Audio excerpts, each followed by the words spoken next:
మనము 4వ క్యాంటోలోకి 4th క్యాంటోలోకి ప్రవేశించబోతున్నాము. అది ద క్వెస్ట్, సావిత్రి అన్వేషణ. గత క్యాంటో 3rd క్యాంటోను చూసుకుంటే మనము 3rd క్యాంటోలో జరిగిన దాన్ని చూస్తే ఒక ఉదయాన, ఒక ప్రకాశిత అరుణోదయాన ఏదో అద్భుతం జరుగుతుందన్న ఊహ అక్కడ గాలిలో నిండుకునింది. అట్లాంటి సమయంలో అశ్వపతి మహారాజుకు అశరీరవాణి వినిపించింది. ఆ అశరీరవాణి అశ్వపతి మహారాజుతో అన్నది, మనిషి విశ్వమనసును ఇంకా పూర్తిగా తెలుసుకోలేదు, ఇంతవరకు అర్ధ సత్యాన్ని మాత్రమే తెలుసుకున్నాడు. Eternity speaks but none understands its word.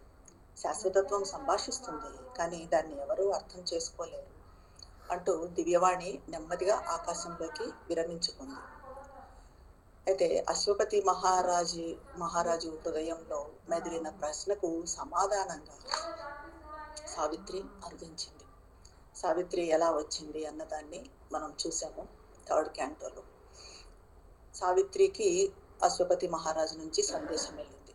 Ashwapati మహారాజు సావిత్రిని తన భాగస్వామిని వెతుక్కోమని చెప్పి సందేశాన్ని ఇచ్చి ఆమెను దీవించి భాగస్వామి అన్వేషణకై సావిత్రిని పంపించాడు. అయితే ఇక్కడ మనము ఇంకొక విషయం చూసాము. అశ్వపతి మహారాజు నోటి నుంచి వెలువడిన వాక్కులు మరి మామూలు వాక్కులా అంటే, మనలాంటి మామూలు మనుషులు మాట్లాడే భాషన అది అంటే, అది భాష మామూలు భాష అయినప్పటికీ కూడా అవి మంత్రవాక్కులు, మంత్రశబ్దం. ఆ మంత్రశబ్దం అన్నది, మంత్రాలు ఉన్నవి ఎప్పుడవుతాయి, మన మాటలే మంత్రాలుగా ఎప్పుడు మారతాయి అన్నదానికి కూడా మనం చూసాము. అది మంత్రశబ్దం అనేదాన్ని అది ఎలా పనిచేస్తుంది అన్నది చూసాము. ఇప్పుడు మంత్రము అన్నదానికి ఎటువంటి ఫార్ములాస్ ఉండవు. అది ఎలాంటిదంటే, మంత్రం అన్నది ఒక ఇన్స్పైర్డ్ స్పీచ్ కూడా మంత్రం కావచ్చు. ఉదాహరణకి మనం భగవద్గీత తీసుకుంటే, భగవద్గీతలో అర్జున విషాద యోగంలో అక్కడ మనకి శ్రీకృష్ణ పరమాత్మ అర్జునుడికి చేసే బోధన ఏం కనిపించదు, కానీ అయినప్పటికీ అది మంత్రమే. ఎందుకంటే అది ఒక ఇన్స్పైర్డ్ స్పీచ్, ఒక హయ్యర్ స్టేజెస్ నుంచి, హయ్యర్ రెల్మ్స్ నుంచి, ఉన్నత తలాల నుంచి వచ్చింది కాబట్టి అది మంత్రంగా మారింది. ఇది కూడా మనం తెలుసుకున్నాము. అయితే ఇక్కడ మంత్రశబ్దం గురించి, మంత్రానికి ఉన్న విశిష్టత గురించి శ్రీ అరవిందులు చాలా చోట్ల మనకు చెప్పారు. దాన్ని కొంచెం అక్కడక్కడ కొన్ని కొటేషన్స్ చూస్తే మనకు అసలు మంత్రం అంటే ఏంటి, మంత్రానికి ఉన్న శక్తి ఏంటి అన్నది క్లియర్గా అర్థమవుతుంది. వేద మంత్రం గురించి శ్రీ అరవిందులు అంటారు, అధిమానసిక స్ఫూర్తి లేదా అంతఃస్ఫూర్తి తలం నుంచి వచ్చే శక్తి కాంతిలకు చెందిన పదం. అధిమానక స్ఫూర్తి అంటే ఓవర్ మెంటల్ రెల్మ్స్ నుంచి, ఇంట్యూటివ్ రెల్మ్స్ నుంచి ఆ వచ్చే కాంతికి, ఆ శక్తికి చెందిన పదం అన్నది వేద మంత్రం. మనకు ఇప్పుడు సావిత్రి విషయానికే వస్తే, సావిత్రిని మరి శ్రీ అరవిందులు ఏ చైతన్యంతో రచించారు? అదేమన్నా సాధారణ చైతన్యమా? ఓవర్ మెంటల్ కాన్షియస్నెస్ నుంచి, అధిమానసిక చైతన్యం నుంచి రచించారు. అందుకే మనము సావిత్రిలోని ప్రతి పదము ఒక మంత్రంగానే భావిస్తాము, ఒక మంత్రంగానే మనలో పనిచేస్తుంది. శ్రీమాత అంటారు, Savitri is Mantra for world transformation అని. అలాగా మంత్రం అన్నది ఎక్కడి నుంచి వస్తుంది? ఆ అధిమానసిక చైతన్య తలాల నుంచి, అంతఃస్ఫూర్తి తలాల నుంచి వచ్చేది భాష. అది మామూలు భాష, ఏ భాష అయినా కూడా, అది కేవలం సంస్కృతమే కావాల్సిన పని లేదు, అది ఏ భాష అయినా కూడా అక్కడి నుంచి వచ్చినప్పుడు అది మంత్రం అవుతుంది. ఇంకా దాని భాష ఉపరితల పదాలు సూచించే దానికన్నా అనంతంగా ఎక్కువ అనంతమైన దాన్ని తెలియజేస్తుంది. ఉపరితలానికి దాని భాషలో ఏమి చాలా మామూలుగానే ఉండవచ్చు. ఇప్పుడు మనము శ్రీ అరవిందుల గాయత్రి మంత్రమే తీసుకుంటే, తత్సవితుర్వరం రూపం జ్యోతి పరస్య ధీమహి యన్నః సత్యేన దీపయేత్. ఇది మనకు మామూలుగా ఉపరితల మనసుతో విన్నప్పుడు ఉపరితలంలో భాష, దాని అర్థము, దాన్ని తెలుసుకుంటాము, దాన్ని అర్థం చేసుకోవడానికి ప్రయత్నిస్తాం. కానీ దాన్ని లోతుల్లోకి మనం ఎప్పుడైనా ఇన్నర్ ఇయర్ అన్నారు, ఆ అంతర్శ్రవణేంద్రియం అనేది, ఆ ఇన్నర్ ఇయర్ లోకి ఇది వెళ్ళినప్పుడు అది ఎలాగా ఒక మంత్రం లాగా మనకు గోచరిస్తుంది. ఎందుకంటే అది సామాన్య తలాల నుండి వచ్చినది కాదు. ఊర్ధ్వం నుంచి వచ్చే మంత్రము నిమ్నాన్ని స్వాధీనం చేసుకొని అనంత గాఢతలలోకి ఉద్ధరిస్తుంది అంట. ఇవన్నీ కూడా ఊర్ధ్వం నుంచి మంత్రాలు ఎక్కడి నుంచి వస్తాయి? ఊర్ధ్వం నుంచి వచ్చాయి. ఇలా ఊర్ధ్వం నుంచి వచ్చే మంత్రము మన నిమ్న తలాలు, మన నిమ్న తలాలంటే మన క్రింది తలాలు దేనితో ఉన్నాయి? మన క్రింది తలాలన్నీ కూడా ఇప్పుడు మనకున్న ఈ బలహీనతలు ఏవైతే మన కోపము, కోరికలు, అహంకారము, స్వార్థము ఇవన్నీ ఉన్నాయో వీటన్నిటితో మన నిమ్నతలం ఉంది. మరి ఈ నిమ్నతలాన్ని ఈ ఊర్ధ్వం నుంచి వచ్చే మంత్రము స్వాధీనము చేసుకుని దాన్ని పూర్తిగా తుడిచిపెట్టలేదు నిమ్నతలాన్ని. కానీ ఆ నిమ్నతను పూర్తిగా తుడిచిపెట్టలేదు, కానీ ఆ నిమ్నత్వాన్ని ఉన్నతత్వంలోకి ఉద్ధరిస్తుంది, అంటే ట్రాన్స్ఫార్మ్ చేస్తుంది, దాన్ని ఉద్ధరిస్తుంది. మనకు సావిత్రి మహాకావ్యం చదువుతున్నప్పుడు కూడా ఇదే జరుగుతుంది. మనం చదువుతూ దాన్ని మననం చేసుకుంటూ శ్రీమాత చెప్పినట్లుగా మనలోకి డైజెస్ట్ చేసుకుంటూ పోయే కొద్దీ మనకు తెలియకుండానే మనలో పరివర్తన జరుగుతుంది. మనలో పరివర్తన మాత్రమే కాకుండా మన నిమ్నత్వము నెమ్మదిగా అది ట్రాన్స్ఫార్మ్ అవుతూ మన లోయర్ నేచర్ అంతా నెమ్మదిగా ఆ ఉన్నతంలోకి ట్రాన్స్ఫార్మ్ కావడం అనేది జరుగుతుంది. అలాగే వేద మంత్రాల గురించి చెప్తున్నారు శ్రీ అరవిందులు. వేద మంత్రములు ఋషుల సాక్షాత్కారాలకు చెందిన శబ్ద ప్రతిలేఖనములు. ఈ వేద మంత్రాలంటే ఏదో వాళ్ళు ఊరికే చెప్పింది కాదు, వాళ్ళు ఏవైతే దర్శించారో ఆ సాక్షాత్కారాలకు దర్శన నిదర్శనలు అవి. ఇతర సాధకులకు సాక్షాత్కారాల సాధనలుగా పొందే అర్హతను అందుకే పొందాయి. అవి ఆ సాక్షాత్కారాల దర్శన నిదర్శనలు కాబట్టి, వేదర్శులు దర్శించినవి కాబట్టి మనలాంటి సాధకుల సాక్షాత్కారాలకు సాధనాలుగా మారే అర్హతను పొందాయి. ఇప్పుడు ఒక్క ఓం నమో భగవతేనే తీసుకుంటే అది మన సాధనకు మన సాక్షాత్కారానికి ఎలా అర్హతను సంపాదించుకుంది అని అంటే అది మంత్రం కాబట్టి. ఓం నమో భగవతే అన్నది సాక్షాత్కారానికి తగిన మంత్రం, చెందిన మంత్రం కాబట్టి ఇది మనకు ఓం నమో భగవతే అన్న మంత్రము మరి మదర్ మనకిచ్చిన మంత్రము ఓం నమో భగవతే. అలాగే శ్రీ అరవిందులు మనకిచ్చిన మంత్రము ఓం ఆనందమయి చైతన్యమయి సత్యమయి పరమే. ఇది కూడా అంతే, ఇది కూడా సాక్షాత్కారానికి చెందింది కాబట్టి ఈరోజు మన సాధనకు అది మనం సాధన చేసుకునేటప్పుడు ఎక్కువగా ఏదైనా ప్రాబ్లమ్స్ ఉన్నప్పుడు, ఏదైనా విపరీతంగా ఆలోచనలు ఉన్నప్పుడు ఏం చెప్పుకుంటాము? ఓం నమో భగవతే అన్నా చెప్పుకుంటాము, లేకపోతే ఆనందమయి చైతన్యమయి సత్యమయి అనన్నా చెప్పుకుంటాము. ఇది ఎందుకు అనంటే ఇవి వాళ్ళ సాక్షాత్కారాలకు నిదర్శనలు కాబట్టి. సర్వోన్నతంగా స్వీయ ప్రభావిత భాషలో ప్రకటితమైన ఒక ఆంతరిక సత్యమే మంత్రము. ఇది ఒక ఆంతరిక సత్యం మంత్రం అంటే.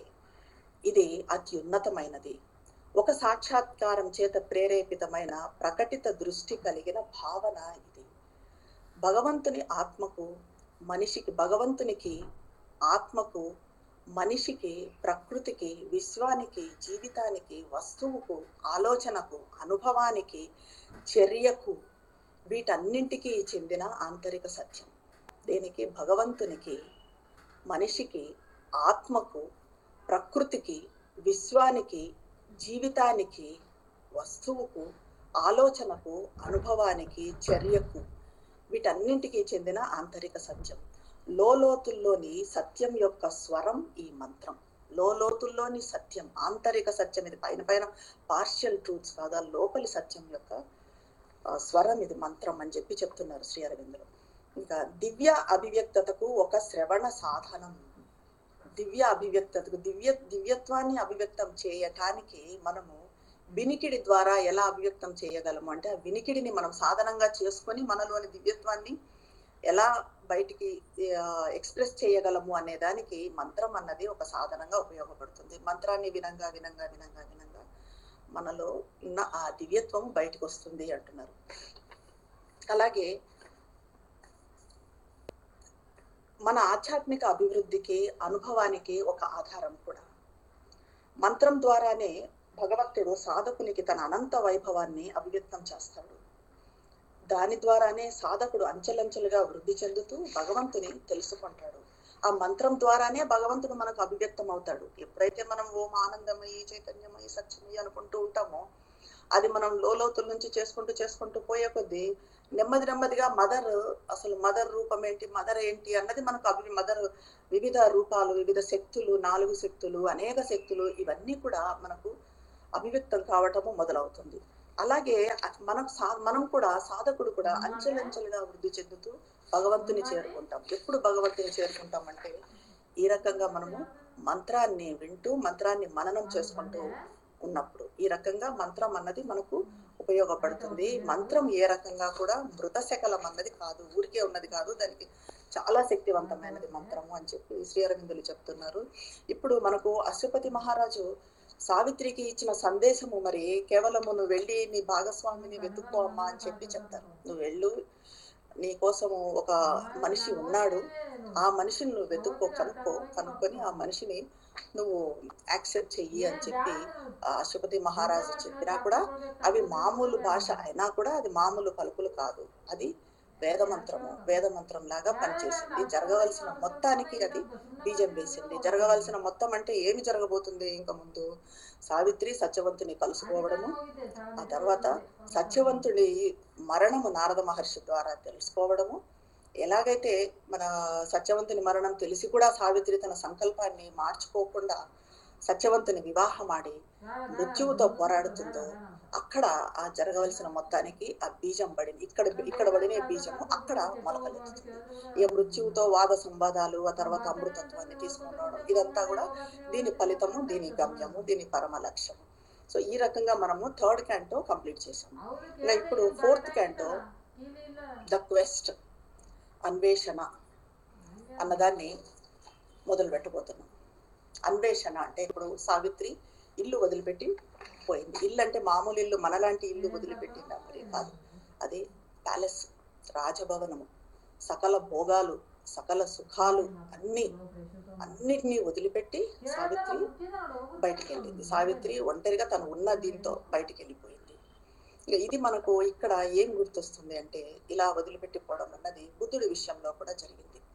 గౌతమ బుద్ధుడి విషయంలో కూడా, గౌతమ బుద్ధుడు కూడా అలాగే మహారాజు, సకల భోగాలు, సకల సౌఖ్యాలతో ఉన్నవాడు ఒక్కసారిగా ప్యాలెస్ ను వదిలిపెట్టేసి బయటికి వెళ్ళాడు. అయితే ఇక్కడ వీళ్ళిద్దరికీ ఉన్న కంపారిజను ఏమంటే, బుద్ధుడు బాధను, దుఃఖాన్ని, మరణాన్ని బయట చూసి దాన్ని సహించలేక దానికి క్యూర్ అన్నది అంటే దానికి పరిష్కారము కనుక్కోవాలి, దానికి స్వాంతన ఎక్కడ, దానికి పరిష్కారం ఏంటి అనేది కనుక్కోవడానికి బుద్ధుడు ప్యాలెస్ను వదిలిపెట్టి వెళతాడు.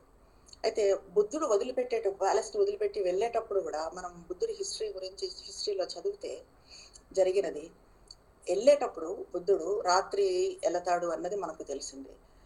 తన భార్య యశోధర, కొడుకు రాహుల్తో నిద్రపోతూ ఉంటుంది గదిలో. ఒక్కసారిగా వాళ్ళ వంక చూస్తాడు. వాళ్ళ వంక చూసినప్పుడు బుద్ధుడికి మొదట ఏమనిపిస్తుందంటే, వాళ్లతో తనకున్న అటాచ్మెంట్, ఆ బంధం అన్నది గుర్తొస్తుంది. ఇంకా అయితే దాన్ని, ఆ మమకారాన్ని, ఆ బంధాన్ని పోగొట్టుకోవటానికి వాళ్ళని ఎలా చూస్తాడు బుద్ధుడు? మరణించిన శవాల్లాగా చూస్తాడు వాళ్ళని.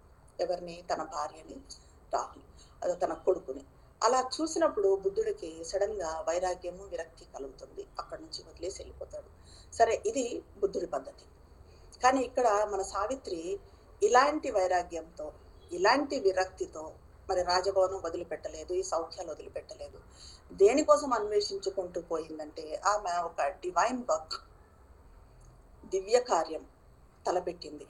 అదేంటి? అమృతత్వం అన్నది మనకు తెలిసిందే, దాన్ని భూమి మీద తీసుకురావడం. ఆ డివైన్ వర్క్ లో పార్టిసిపేట్ చేసేవాళ్ళు, తనతో పాటు పంచుకునే భాగస్వామి ఆమెకు కావాలి. ఆ భాగస్వామి ఆబ్వియస్లీ అది సత్యవంతుడు అని మనకు తెలిసింది. ఆ భాగస్వామిని వెతుక్కోవటానికి సావిత్రి వెళ్తుంది. ఇక్కడ బుద్ధుడి దీని గురించి మదర్ అంటుంది, బుద్ధుడు ఎక్కడైతే మృత్యువు మీద మెడిటేషన్ చేస్తాడో, మరణం మీద మెడిటేషన్ చేస్తాడో, అది చెయ్యకూడదు అంటుంది మదర్. ఎందుకంటే జీవితం అన్నది చాలా, లైఫ్ ఇస్ బ్యూటిఫుల్, చార్మింగ్. దాన్ని మన బాడీ అన్నది it is temple of divine ఉంటుంది. భగవంతుడి ఆలయం మన బాడీ. దాన్ని మృత్యువులాగా, మనము శవంలాగా అలా ఊహించుకోవడము సరికాదు. అందుకే శ్రీ అరవిందులు ఒక చోట అంటారు, ఒక కవిత అంటారు, O worshipper of the formless infinite, reject not form, what dwells in form is he. Reject not form, రూపాన్ని ఎప్పుడు మనము రిజెక్ట్ చేయకూడదు, మన శరీరాన్ని మనము నెగ్లెక్ట్ చేయకూడదు. ఎందుకంటే ఎవరు మన శరీరంలో నివసిస్తున్నారు? మన శరీరంలో నివసిస్తున్నది భగవంతుడే, సర్వోత్కృష్టుడే. కాబట్టి సావిత్రి వెళ్ళిన పర్పస్ వేరు, గౌతమ బుద్ధుడిది వేరు. ఇప్పుడు సావిత్రి సత్యవంతుని కనుక్కుంటుంది. కానీ సావిత్రి మరి ఎలాంటి సావిత్రి, ఎలా ఉన్నింది, అంతవరకు ఎలా ఉన్నింది అంటే, ఎటువంటి కష్టము దుఃఖము బాగా తెలియదు సావిత్రికి. బయటకి ఎక్కువగా ఎండలో కూడా తిరిగింది కాదు. మనము పూర్వకాలం అసూర్యం పశ్య అనేవాళ్ళు, అంటే సూర్య దృష్టి సూర్యుని కాంతి తగలని వాళ్ళని రాజకుమార్తెలను అసూర్యం పశ్య అనేవాళ్ళు.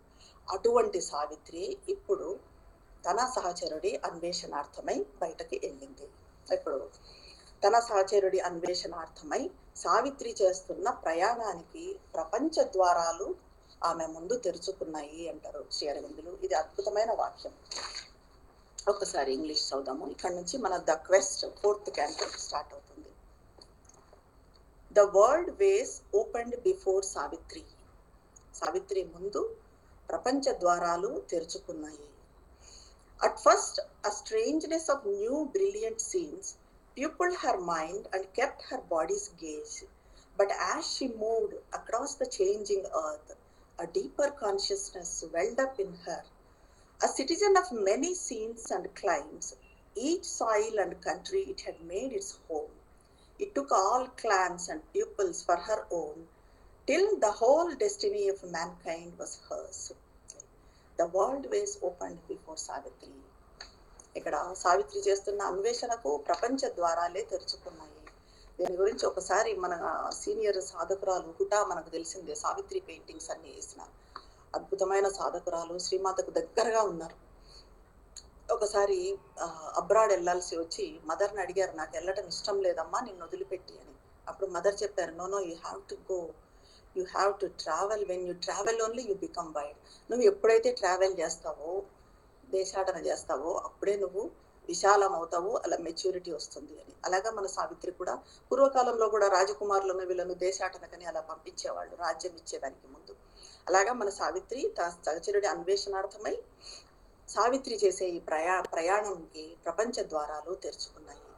మొదట తేజోవంతమైన నూతన దృశ్యాల నూతనత్వంతో ఆమె మనసు నిండిపోయి బాహ్య దృష్టి వాటి మీద నిలిచింది. మొట్టమొదట అంతా కొత్త కొత్తగా కనపడ్డాయి. కొత్త ప్లేసెస్కి ఇంతవరకు బయటికి వెళ్ళని సావిత్రి బయటికి వెళ్తుంది కదా, కొత్త కొత్త ప్లేసెస్ అన్ని కనపడుతున్నాయి, కొత్తగా ఉన్నాయి అన్ని. ఫస్ట్ ఇదంతా కూడా బాహ్య దృష్టి, ఆమె ఇంకా అంతరంలోకి వెళ్ళలేదు. ఆ బాహ్య దృష్టికి ఇవన్నీ కూడా కొత్తగా కనిపిస్తూ ఉన్నాయి.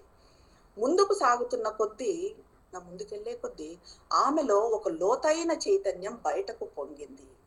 అది but as she moved across the changing earth, a deeper consciousness welled up in her. ఒక లోతైన చైతన్యం, ఒక గాఢమైన చైతన్యం ఆమెలో నుంచి బయటకు వచ్చింది.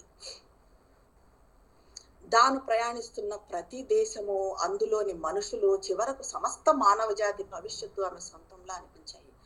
ఆమెలో ఇలా లోతైన చైతన్యము, గాఢ చైతన్యం ఎప్పుడైతే బయటికి పొంగిందో అప్పుడు ఆమె ఒకటొకటి చూసుకుంటూ పోయే కొద్దీ అవంతా పరాయిలాగా కొత్తగా అనిపించడం లేదు. ఇప్పుడు అదంతా ప్రతిదీ కూడా తనదే అనిపిస్తుంది, తన దేశమే అనిపిస్తుంది. ఏ దేశంకి వెళ్ళినా కూడా తన దేశమే, ఏ ప్రాంతంకి వెళ్ళినా, ఏ మానవులను చూసినా కూడా వీళ్ళ భవిష్యత్ అంతా నాదే అని అనిపిస్తుంది. ఇక్కడ మనకు ఏం గుర్తొస్తుందంటే మళ్ళీ మదరు చెప్పిన మాట గుర్తొస్తుంది. Mother I do not belong to any nation అంటారు. అది నేను ఏ దేశానికి, ఏ నాగరికతకు, ఏ సమాజానికి, ఏ జాతికి చెందినదానను కాను. నేను దైవానికి మాత్రమే చెందుతాను. నేను ఏ గురువుకు, ఏ పాలకునికి, ఏ చట్టానికి, సాంఘిక సాంప్రదాయానికి విధేయురాలను కాను. దైవానికి మాత్రమే విధేయురాలను. సంకల్పాన్ని, జీవితాన్ని, ఆత్మను, సర్వాన్ని ఆయనకే సమర్పించాను. ఇది మదర్ మాటలు. ఆయన సంకల్పమే అదైతే ఆయనకు, భగవంతునికి అత్యంత సంతోషంతో బొట్టు బొట్టుగా నా రక్తాన్నంతా ఇచ్చివేయటానికి నేను సిద్ధంగా ఉన్నాను. ఆయన సేవలో ఏది కూడా త్యాగం అనిపించదు. ఇదంతా నేనేం త్యాగం చేయటం లేదంటున్నారమ్మా, త్యాగం అనిపించదు. ఉన్నదంతా కూడా పరిపూర్ణ ఆనందమే అంటున్నారు. అలాగా మదర్కి ఎలాగైతే అన్ని ఇలా అనిపించాయో అలాగే ఇక్కడ అంతా తన సొంతమే, మానవజాతి భవిష్యత్తే తనది అనిపించిందో. ఇది మదర్కి ఎప్పుడు స్టార్ట్ అయింది? మానవజాతి భవిష్యత్తే తనన్నది పెద్ద అయిన తర్వాత, ఏదో అన్ని చదివిన తర్వాత కాదు. 4-5 ఏళ్ల వయసు అంటే మనకు తెలిసిందే. 4-5 ఏళ్ల వయసులోనే ఆమె కూర్చొని మెడిటేషన్లో దీర్ఘంగా కూర్చునేది మెడిటేషన్ చేసుకుంటూ. అలాగే ఆమె బాధగా దుఃఖంగా కూర్చున్నప్పుడు వాళ్ళ మదర్ అడిగేవాళ్ళంట, ఎందుకు ఎప్పుడు అలా బాధగా ఉంటావు అని. అంటే అప్పుడు మదర్ అనేదంట, అవును మనుషుల దుఃఖాన్ని వీళ్ళు దీన్నంతా భరించవలసింది నేనే కదా అని చెప్పి. ఆ రకంగా ఇక్కడ సావిత్రి కూడా అదే అయింది. తాను ప్రయాణిస్తున్న ప్రతి దేశము, అందులోని మనుషులు, చివరకు సమస్త మానవ జాతి భవితవ్యము ఆమె సొంతంలాగా అనిపించాయి. పచ్చిక బయళ్ళన్నీ ఆమె పోగొట్టుకుని మర్చిపోయిన క్షేత్రాలుగా, నగరాలు, నదులు, మైదానాలు పునరావృతమయ్యే స్మృతులుగా, ఇవన్నీ కూడా నగరాలేమి, మైదానాలేమి, ఇవన్నీ కూడా ఆమెకు ఇంతకుముందు చూసినట్టుగానే గుర్తొస్తున్నాయి. రాత్రులందు నక్షత్రాలు ఆమె గతంలోని ప్రకాశమాన స్నేహితులుగా కనిపించాయి. నక్షత్రాలు, రాత్రులందు ఆకాశంలో ఉన్న నక్షత్రాలు ఆమె ఫ్రెండ్స్ లాగా, స్నేహితుల్లాగా కనిపించాయి. ఈ నక్షత్రాల గురించి మనం లాస్ట్ క్యాంటోలో కూడా చెప్పుకున్నాము. శాశ్వతత్వానికి కాపు కాసే నక్షత్రాలు అన్నాము. శాశ్వతత్వానికి కాపలా కాసే నక్షత్రాలు దీపాల్లాగా వెలుగుతూ ఉన్నాయి, శాశ్వతత్వానికి కాపలా కాస్తూ అని. అంటే ఎప్పటి నుంచో ఎన్నో యుగాలు మారినా, మనుషులు మారినా, తరాలు మారినా కూడా నక్షత్రాలు మాత్రం అలాగే ఉన్నాయి. అటువంటి నక్షత్రాలు ఈమెకు, సావిత్రికి స్నేహితుల్లాగా కనిపించాయి. అంటే ఈమె కూడా నక్షత్రాలతో పాటే అంత శాశ్వతంగా ఉంది ఎప్పటి నుంచో. రాత్రులందు నక్షత్రాలు ఆమె గతంలోని ప్రకాశమాన స్నేహితులుగా కనిపించాయి.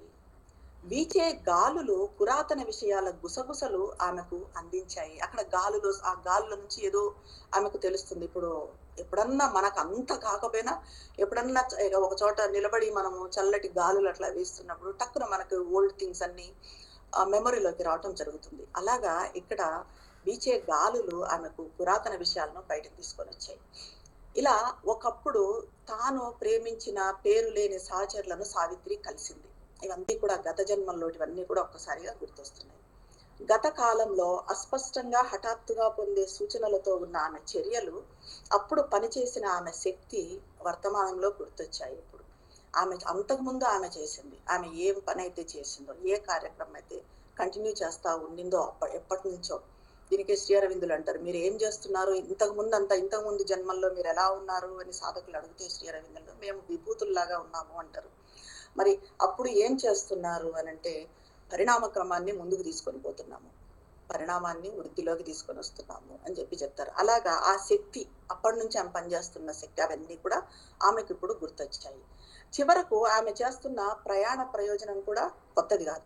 ఈ ప్రయోజనం కూడా దేనికోసం ఆమె చేస్తుంది, సత్యవంతుని కోసమే చేస్తుంది. కానీ సత్యవంతుడు అంటే ఎవరు? Soul, human soul. ఈ ప్రయోజనం కూడా ఆమెకు కొత్తది కాదు. ముందే రూపం తీసుకున్న ఒక గొప్ప సంఘటన వైపు పయనించే బాటసారిలా తరచుగా చేసే ప్రయాణాన్ని ఆమె కొనసాగిస్తున్నట్టుగా, ఎప్పుడూ చేస్తున్న ప్రయాణాన్ని ఆమె కొనసాగిస్తున్నట్టుగా అనిపిస్తుంది తప్ప, అది కొత్తగా చేస్తున్నప్పటికీ ఆమెకు కొత్తగా అనిపించటం లేదు. ఆమె సాక్షి అంతరాత్మకు కనిపించింది. ఇక్కడ మనము కొన్ని మదర్ ఎక్స్పీరియన్సెస్ కూడా చెప్పుకోవాలి. మదర్ చెప్తారు, మదర్ని సాధకులు అడిగారంట, అమ్మ మీరు ఎప్పుడైనా హిమాలయాలకు వెళ్ళారా, హిమాలయాలు చూసారా అని. అంటే అప్పుడు మదర్ అన్నారు, అవును, నేను నా సటిల్ బాడీలో చాలాసార్లు హిమాలయాలకు వెళ్ళాను. అలాగే ఒకసారి మదర్ గెస్ట్ హౌస్లో విండోలోంచి చూస్తున్నప్పుడు విండో మీద నా సన్ రేస్ ఒకసారి ఆ గ్లాస్ మీద పడి ఒక హిమాలయాలది ఒక విజన్, హిమాలయాల్లాగా కనిపించడము జరిగింది.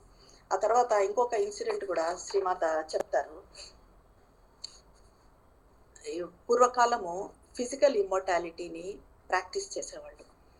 అంటే ఇది మనకు ఈజిప్ట్లో మమ్మీస్, వీటిల్లో అది తెలిసిందే మమ్మీస్ కథ. అదేమంటే బాడీస్ ఏవో రసాయనిక ద్రవ్యాలు అవన్నీ వేసేసి బాడీస్ని అందులో పెట్టి చాలా కాలం ఉండేటట్టు ఇమ్మోర్టాలిటీని ట్రై చేసేవాళ్ళు వాళ్ళు.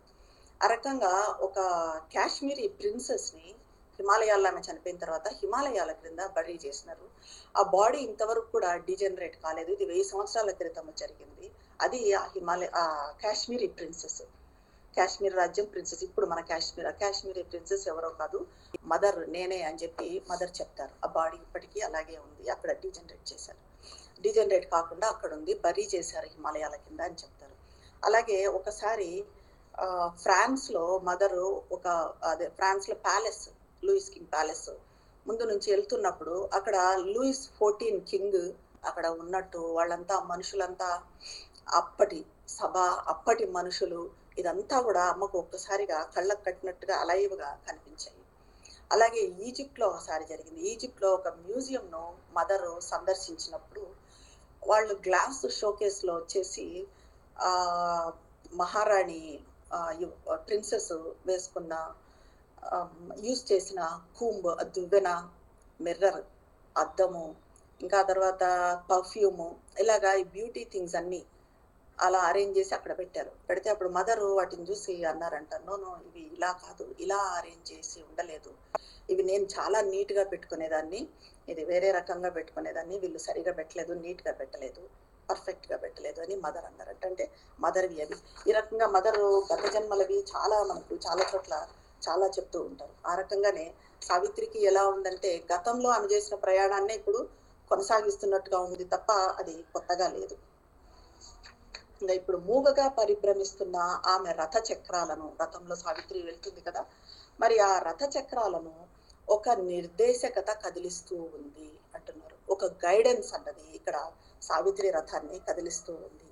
ఏ guidance turned the dumb revolving wheels. Savitri రథ చక్రాలను ఒక గైడెన్స్ అన్నది, ఒక దివ్య నిర్దేశకత కదిలిస్తూ ఉంది. ఆ guidance turned the dumb revolving wheels and in the eager body of their speed, the dim masked hooded godheads rode who move, assigned to man immutably from his birth, receivers of the inner and outer law, at once the agents of his spirit's will, and witnesses and executors of his fate.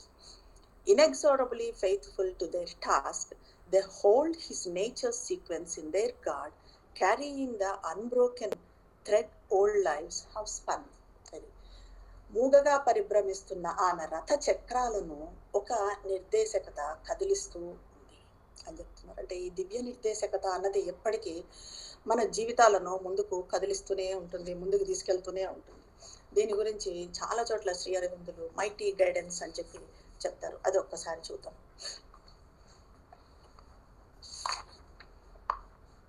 Book 1లో canto 4 the secret knowledge లో అంటారు Shri అరవిందులు, one who has shaped this world is ever its Lord. Our errors are his steps upon the way. One who has shaped this world is ever its Lord. Our errors are his steps upon the way. He works through the fierce vicissitudes of our lives.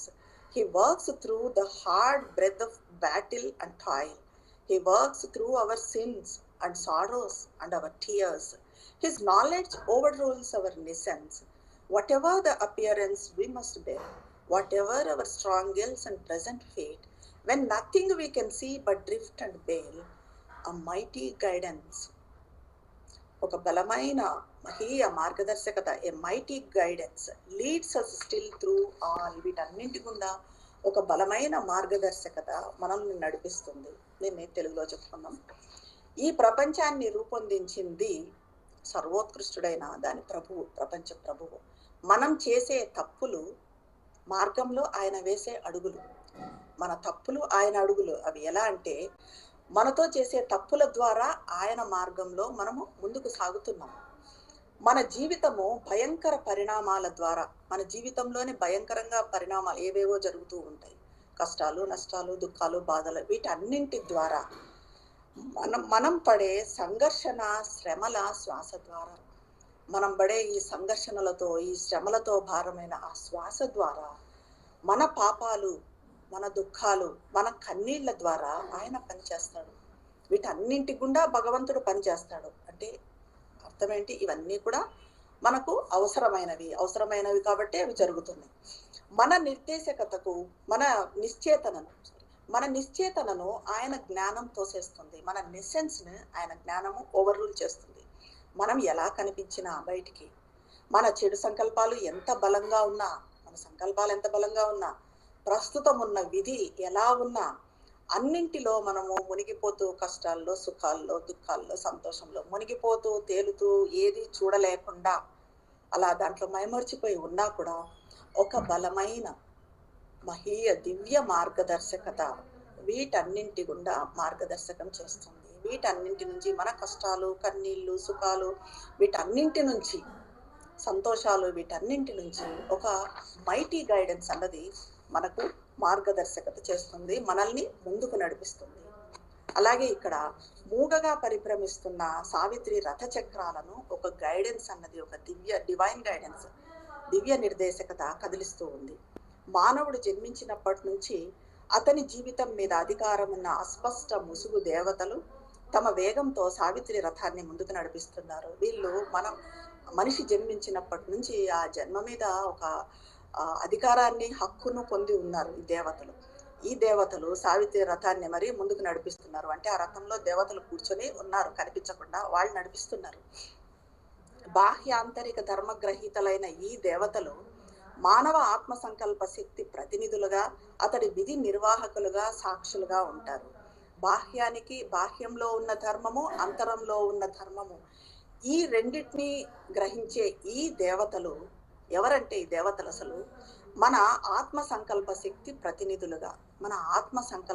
ప్రతినిధులుగా ఉంటారంటే, మనలో ఆత్మ సంకల్ప శక్తి ఎంత ఎక్కువగా ఉంటే, సంకల్ప శక్తి అంటే మామూలు సంకల్ప శక్తి, మనం ఈ కోరికలన్నీ తీర్చుకునే ఈ సంకల్ప శక్తి కాదు. ఆత్మ సంకల్ప శక్తి, దైవంతో సంయోగం చెందిన ఆత్మ సంకల్ప శక్తి మనలో ఎంత ఎక్కువగా ఉంటే అంత ఎక్కువగా ఈ దేవతలు మనల్ని నడిపిస్తూ ఉంటారు. మన విధి నిర్వాహకులుగా ఉంటారు, సాక్షులుగా ఉంటారు. వీరు తమ కర్తవ్యం పట్ల కఠినంగా ఉంటారు. అదే మనం దూరమైనప్పుడు, భగవంతునికి దూరమైనప్పుడు కఠినంగానే ఉంటారు. మానవ ప్రకృతి చలనాలను తమ రక్షణలో ఉంచుకొని గత జన్మలు అల్లిన అవిచ్ఛిన్న దారాన్ని కొనసాగిస్తారు. ఎప్పటి నుంచో మరి మన మనిషి జన్మెత్తినప్పటి నుంచి దేవతలు ఉన్నారు కదా, మన జన్మలంతా కూడా వాళ్ళ చేతుల్లో ఉంటాయి. మన జన్మల ఫలం అంతా కూడా గత జన్మలో ఏం చేసాం, ఏం తప్పులు చేసాం, ఏం పొరపాటు చేసాం, అంతకుముందు ఏం చేసాం, అదంతా కూడా ఒక దారం లాగా ఉంటుంది, అవిచ్ఛిన్న దారం లాగా ఉంటుంది. ఈ అవిచ్ఛిన్న వీళ్ళల్లిన దారమే అది. ఎక్కడి నుంచో మన ఆత్మను, ఎందుకంటే మన శరీరాలు మారుతాయి, జన్మలు మారుతాయి, కానీ మన ఆత్మ మారదు కదా. మన ఆత్మ శాశ్వతంగా వస్తూనే ఉంటుంది, ఆత్మతో పాటు దేవతలు వస్తూనే ఉంటారు. సో ఆ అవిచ్ఛిన్న దారాన్ని వీళ్ళు కొనసాగిస్తారు. మనిషి గమనంలోని విధిని పరిశీలిస్తూ, మనము ముందుకు పోతూ ఉంటే మన గమనంలోని విధిని పరిశీలిస్తూ అతడు జయించిన సంతోషాల వైపు, పిలిచిన బాధల వైపు మనిషిని నిర్దేశిస్తారు. మనిషి యథాలాపంగా వేసే అడుగులలో కూడా వీరు జోక్యం చేసుకుంటారు. మనం ఏదో యథాలాపంగా ఈ పని చేసాం అనుకుంటాం, కానీ దాంట్లో కూడా వీళ్ళు జోక్యం చేసుకుంటారు. Even in his casual steps they intervene. Nothing we think or do is void or vain. మనం చేసేది, ఆలోచించేది ఏది వ్యర్థం కాదు. ఇప్పుడు ఏదో వింటున్నాము, ఇప్పుడు చేస్తున్నాం, మాట్లాడుతున్నాం, ఇంకోసారి ఇంకోటి ఏదో ఆలోచిస్తాము, ఏది కూడా వ్యర్థం కాదు. Nothing we think or do is void or vain. Each is an energy loosed and holds its course. The shadowy keepers of our deathless past have made our fate the child of our own acts, and from the furrows labored by our will, we reap the fruit of our forgotten deeds. But since unseen the tree that bore this fruit, and we live in a present born from an unknown past. We live in a present born from an unknown past. They seem but parts of a mechanic force to a mechanic mind tied by earth's laws. Yet are they instruments of a will supreme, watched by a still all-seeing eye above. మనం చేసేది, మనం ఆలోచించేది ఏది కూడా వ్యర్థం కాదు. మన ప్రతి చలనము ఒక శక్తిని విడుదల చేస్తుంది. మనం చేసే ప్రతి పని, మనం మాట్లాడే ప్రతి మాట, మనం చేసే ప్రతి ఆలోచన ఎప్పుడు మనం గుర్తుపెట్టుకోలేవి ఒక శక్తిని విడుదల చేస్తాయి. అందుకే మనము ఎప్పుడు జాగరూకతతో ఉండాలి అంటారు. అలాగే ఒక శక్తిని విడుదల చేస్తూ అది తన క్రమంలో తాను ముందుకు సాగుతుంది. మన మరణరహిత గతాన్ని, మన గతం ఉంది, పాస్ట్, దానికి మరి మరణం ఉందా? లేదు, అది ఉంది, మరణరహితంగానే ఉంది. ఆ గతాన్ని ఛాయలా వెంటాడుతుంటారు ఈ దేవతలు. వెంటాడే ఈ దేవతలు మన స్వకర్మల ఫలంగా మన భవిష్యత్తును రూపొందిస్తారు. మనం చేసిన పాత జన్మల్లో చేసిన కర్మల ఫలితంగా భవిష్యత్తును రూపొందిస్తారు. మన సంకల్పం శ్రమించి దున్నుతుంది. మనం ఏమో చేయాలనుకొని దున్నుతాం సంకల్పం. ఆ నాగేటి చాళ్ళ నుండి మనం మర్చిపోయిన చర్యల ఫలాన్ని అనుభవిస్తాం. మనం ఏవో చేసి ఉంటాము, మనం ఫర్గాటెన్ డీడ్స్, మర్చిపోయి ఉంటాం. ఆ చర్యల నుంచి వచ్చిన ఫలాన్ని మనం ఇప్పుడు అనుభవిస్తాం. ఇలా మనం మర్చిపోయిన మన చర్యల ఫలితమే మన భవిష్యత్తు అవుతుంది. ఏదైతే మనం మర్చిపోయి ఉంటామో అదే మన భవిష్యత్తు అవుతుంది. ఈ ఫలాన్ని అందించే వృక్షము అయితే, ఈ వృక్షం ఏంటి, ఈ భవిష్యత్తును అందించే ఈ ఫలం ఏంటి అన్నది మరి మనకు కనిపిస్తుందా అంటే, మన బాహ్య నేత్రానికి అది కనిపించదు. తెలియని గతం నుంచి జన్మించిన ఒక వర్తమానంలో జీవిస్తాం. మనకు గతం తెలియదు. ఆ తెలియని గతం నుంచి ఇప్పుడు వర్తమానం వచ్చింది, ఈ ప్రజెంట్ వచ్చింది. దీంట్లోనే మనం ఈ ప్రజెంట్లోనే జీవిస్తున్నాం. భూధర్మాలకు బంధించబడి ఉన్న యాంత్రిక మనసుకు ఇవన్నీ యాంత్రిక శక్తికి చెందిన భాగాలుగా కనిపిస్తాయి. ఇవన్నీ భూధర్మాలకు కట్టుబడి ఈ బాహ్యంలో ఎక్కువగా ఉండే యాంత్రిక మనసుకి, మెకానికల్ మైండ్ ఎట్లా థింక్ చేస్తుందంటే ఇదేదో అది జరిగింది కాబట్టి ఇది జరిగింది, నాకు వాళ్ళు ఏదో చేశారు, వీళ్ళు ఏదో చేశారు, ఈ రకంగా అనుకుంటాం. ఇదంతా కూడా బాహ్య నేత్రానికి ఎందుకంటే కనిపించదు కాబట్టి. కానీ అవి పరాత్పరుడి సంకల్ప సాధనాలు. మనకి ఏది జరిగినా కూడా అది భగవంతుని సంకల్ప సాధన. వాటిని పైనుండి అంతను పరికించే దివ్య నేత్రం అన్నది ఒక divine I, all seeing I, అది పైనుంచి గమనిస్తూ ఉంటుంది. భవిష్యత్తును ముందే దర్శించిన విధి యాదృచ్ఛికతల శిల్పి, భవిష్యత్తును ముందే దర్శించిన శిల్పి తాను ఊహించిన ఒక ప్రణాళిక ప్రకారంగా మన జీవితాలను నిర్మిస్తాడు. ఒక ప్రణాళిక ప్రకారంగా మన జీవితాలను నిర్మించాడు. ఆయనకు మన ప్రతి అడుగులోని అర్థం తెలుసు. మన ప్రతి అడుగులో మనం ఏం చేస్తున్నాము అన్నదంతా కూడా అర్థము ఆయనకు తెలుసు. దాని పర్యవసానం తెలుసు, ఏమవుతుంది అన్నది తెలుసు. తడబడుతూ సాగే క్షుద్ర శక్తులను పరిశీలిస్తూ ఉంటాడు. మన అడుగుల్లో తడబడుతూ ఈ క్షుద్ర శక్తులు ఏవైతే కంటిన్యూ అవుతూ ఉంటాయో, క్షుద్ర శక్తులు అంటే ఏవో మనం భయపడాల్సిన భూతాలు, దయ్యాలు ఇవి కాదు. మనలో ఉన్న ఈ నెగిటివిటీస్, మనలో ఉన్న ఈ కోపం కానీ, అహంకారం కానీ, ఇవి వాటిని ఆయన పరిశీలిస్తూ ఉంటాడు అని ఇక్కడ అంతర్నిర్దేశకత గురించి చెప్తారు. తన నిశ్శబ్ద ఉన్నతాల పైన ఉన్న ఒక దివ్య సన్నిధి ఇప్పుడు సావిత్రికి ఎరుకలోకి వచ్చింది. ఒక దివ్య సన్నిధి సావిత్రికి ఎరుకలోకి వచ్చింది. Upon her silent heights, she was aware of a calm presence throned above her brows, who saw the goal and chose each fateful curve. It used the body for its pedestal, the eyes that wandered were its searchlight fires, the hands that held the reins its living tools. All was the working of an ancient plan, a way proposed by an unerring guide. తన నిశ్శబ్ద ఉన్నతాల పైన ఇప్పుడు సావిత్రి ప్రయాణం చేస్తూ ఉంది కదా. సావిత్రి రథంలో మనం చెప్పుకున్నాం, ఈ దేవతలంతా ఉన్నారు, దేవతలంతా కూర్చొని ఉన్నారు. సావిత్రి రథాన్ని ఈ దేవతలంతా ముందుకు నడిపిస్తూ ఉన్నారు, నిర్దేశిస్తూ ఉన్నారు. తన నిశ్శబ్ద ఉన్నతాల పైన ఉన్న ఒక దివ్య సన్నిధి, ఆ దివ్య సన్నిధి సావిత్రికి ఉనికిలోకి వచ్చింది. నిశ్శబ్ద ఉన్నతాల పైన, ఆమె నిశ్శబ్దంలో హైయెస్ట్ రెల్మ్స్ లో ఉన్న దివ్య సన్నిధి.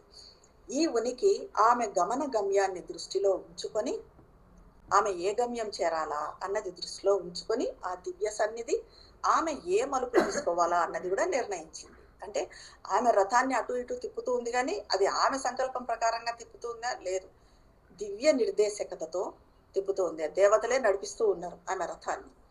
ఇది ఆమె దేహాన్ని తన పీఠంగా చేసుకుంది. ఈ సన్నిధి, ఈ దివ్య సన్నిధి, ఏ డివైన్ ప్రెజెన్స్ అయితే ఉందో ఆమె రథంలో, అది ఆమె శరీరాన్ని పీఠంగా చేసుకుంది. ఆమె నేత్రాలు అన్వేషించే దీపాలుగా, ఆమె కళ్ళను ఎలా చేసుకుందంటే సర్చ్ లైట్స్ లాగా, రెండు కళ్ళు అలాగా. పగ్గాలను చేపెట్టిన ఆమె చేతులు దాని సాధనాలుగా, పగ్గాలు పట్టుకొని ఆమె వెళ్తుంది కదా, అవి సాధనాలు. అంతా ఒక పురాతన పథకం ప్రకారంగా జరుగుతుంది, అంతా ఒక ప్రణాళిక ప్రకారమే జరుగుతుంది. ఒక ప్రణాళిక ప్రకారమే సావిత్రి రథము ముందుకు పోతుంది. ఎక్కడికి పోవాలనో అక్కడికి పోతూ ఉంది. దోషరహిత నిర్దేశకుడు రూపొందించిన మార్గంపై ఆమె గమనం సాగుతూ ఉంది. ఈ రకంగా సావిత్రి గమనము ముందుకు సాగుతూ ఉంది. విస్తార ప్రకాశిత మధ్యాహ్నాలలో ఆమె ప్రకృతిని, మనుషులను కలిసింది. విస్తార మధ్యాహ్నాలలో, ఆ మధ్యాహ్న టైంలో, ఆ నూన్స్ లో ఆమె ప్రకృతిని, మనుషులను కలిసింది. ప్రపంచ ధ్వనులను విన్నది. అక్కడంతా వ్యాపారం జరుగుతున్నాయి, ఇంకేదో జరుగుతుంది, మనుషులు మాట్లాడుకుంటున్నారు. ఇవన్నీ ఈ రకంగా ప్రపంచంలో జరిగే ఈ ధ్వనులన్నింటినీ కూడా విన్నది. అంతర్నిర్దేశకతతో దీర్ఘ మార్గాన్ని అనుసరించింది. కానీ సావిత్రి ఇవన్నీ బయటవన్నీ వింటూ, బయటవన్నీ చూస్తూ ఉన్నా కూడా ఆమెకు ఇన్నర్ గైడెన్స్ అనేది ఆమెను ముందుకు నడిపిస్తూ ఉంది. ఆ ఇన్నర్ గైడెన్స్ తోనే ఆమె ఆ మార్గాన్ని అనుసరిస్తూ ఉంది. హృదయ లోతుల్లోని ప్రకాశంలో మౌనంగా శోభాయమాన దినంలో స్పష్టమైన మేఘంలా ముందుకు సాగింది. హృదయ లోతుల్లో ఆ ఉన్న కాంతిలో, ఆ హృదయం చూపించే కాంతి, హృదయ లోతుల్లోని కాంతిలో మౌనంగా అది ఎలా ఆమె ముందుకు సాగింది అంటే, శోభాయమాన దినాలలో, అంటే మంచి మధ్యాహ్నాలలో, మంచి డే టైంలో, బాగా వెలుగు ఉన్న డే టైంలో ఎలాగైతే ఒక మేఘము స్పష్టంగా ముందుకు పోతుంది. మనకు మేఘం డే టైము బాగా ఏం లేకుండా క్లియర్గా స్కై ఉన్నప్పుడు ఒక మేఘం పోతుంటే ఎంత స్పష్టంగా కనిపిస్తుంది. అంత స్పష్టంగా అట్లా స్పష్టమైన మేఘంలాగా సావిత్రి ముందుకు సాగింది. దారిలో ప్రకృతిని, మనుషులను చూసుకుంటూ ఆమె ముందుకు సాగింది. దారిలో ఇలా ప్రకృతిని చూసుకుంటూ, మనుషులను చూసుకుంటూ సావిత్రి ముందుకు సాగింది.